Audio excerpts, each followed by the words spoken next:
Here's, I don't know, 10 things you should know about Monster Hunter Rise. This episode will be the capture special, since a lot of my friends who are new to Monster Hunter have been a little bit confused about it. Is this your first Monster Hunter game and you don't know how to capture? Well, look alive! I mean, there's a whole tutorial that explains how to do it, but you don't have time to do the tutorial. You got eggs in the oven. I get it. Capturing a monster ends a quest a little faster, but for slightly less rewards. 3 carves off of a dead monster versus 2 end of quest capture rewards, and slightly different rewards. You can see the reward tables for both murder and take home in the hunter's notes. Any quest that says hunt, you can complete by either kill or capture, but any quest that says capture, you cannot kill it. If you accidentally kill it, you will fail the quest like HP fails at making functional f***ing printers, and you'll have to start the quest all over. How are you so bad at making printers? Making printers is your whole thing! You need 2 types of items with you to capture. Tranq bombs, which you can either craft yourself or buy from the store, and traps of any kind. Shock traps, pitfall traps, or a cat trap. You get traps by either crafting them yourself with a trap tool that you have to buy, and a net or thunderbug depending on the type of trap. If you're using a light or heavy bowgun, you can use Tranq ammo instead of Tranq bombs, but nobody does that. You can also sometimes get capture supplies from the trader and the lottery, just like this HP printer, only sometimes works. You can use a trap at any time to hold a monster in place and pound on the monster like it's Dongo dough. However, to capture a monster to end a quest, it first needs to be low on health. As we all know, Monster Hunter does not have visible enemy health bars, but fortunately in Rise, it's easier than ever before to tell when a monster is capturable. There will be a little blue icon underneath the monster's icon to let you know that the monster is low on health. If you don't notice the icon, then another way to tell that a monster is capturable is that the monster will slowly begin to limp away, like it just stubbed their toe kicking their HP printer trying to get it to work. Also, if you bring cats to the quest, they'll straight up tell you that the monster is ready for capture. Kinda wish they told the designers at HP about how stupid it is to design a printer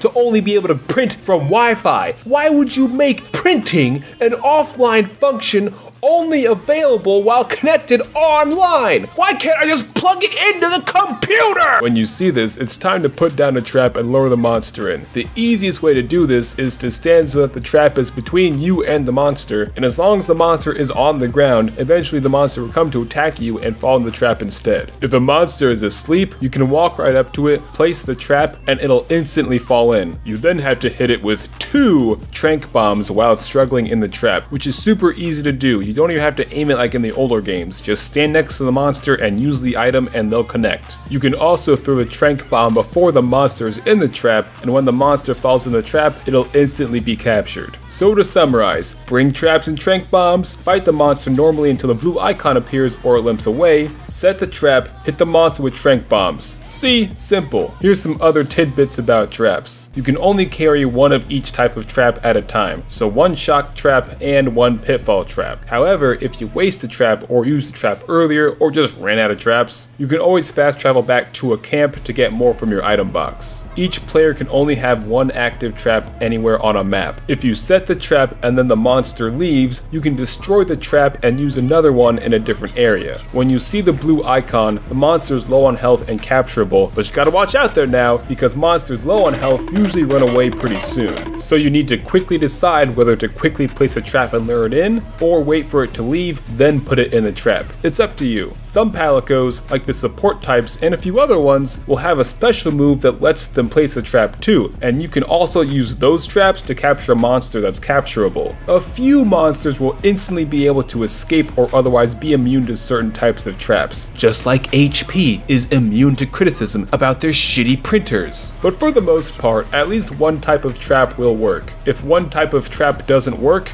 use the other one. There is a special type of monster that's immune to all traps. They're called Elder Dragons. They're not in the game yet other than the 2 final bosses who fly around anyways. Y'all know which ones I'm talking about. But if and when monsters like Teostra, Fatalis, Elatrion are added to the game in the future, just remember that traps won't work on them. When you kill a monster, you have 60 seconds before the quest ends to carve it, but when you capture it, you only have 20 seconds until the quest ends. Since you don't have to carve it, the capture rewards will automatically be on the rewards page. If you're playing in a group hunting 2 monsters and your group splits up, which is really inefficient, I don't recommend doing it, then whatever group first beats up their monster should capture it so that the whole group gets the reward. Just like I want to beat the shit out of this malfunctioning HP printer. Just print! It's not that hard! If you're playing multiplayer and you're about to beat the monster and someone dies, then maybe trap it instead of killing it so that everyone gets the rewards and the person who died doesn't have to rush back to the monster to carve it in time. This isn't that big of a problem as it was in the older games, since there aren't loading screens between parts of the map, and in Rise you have fast travel, wire bugs, and doggo codes to move all over the map. And final reminder, and I said it before, but look at the hunter's notes about large monsters. There's different percentages for rewards for capturing versus carving, and some monster parts you straight up can't get from one process or the other. It's not like in Monster Hunter World where they were the same. I know capturing a monster is slightly faster, but maybe don't default to capturing every monster in every single quest like I've been seeing in most online hubs. Maybe mix it up sometimes, which apparently is a controversial opinion to have in the Monster Hunter community. Also, don't ever buy HP. This printer's fucking useless! I don't know, that was probably 10 facts about capturing. Anyways, thanks for watching, and if you haven't already, don't forget to throw a trank bomb at that subscribe button for more Monster Hunter, more videos on other games, and that's it, video's over.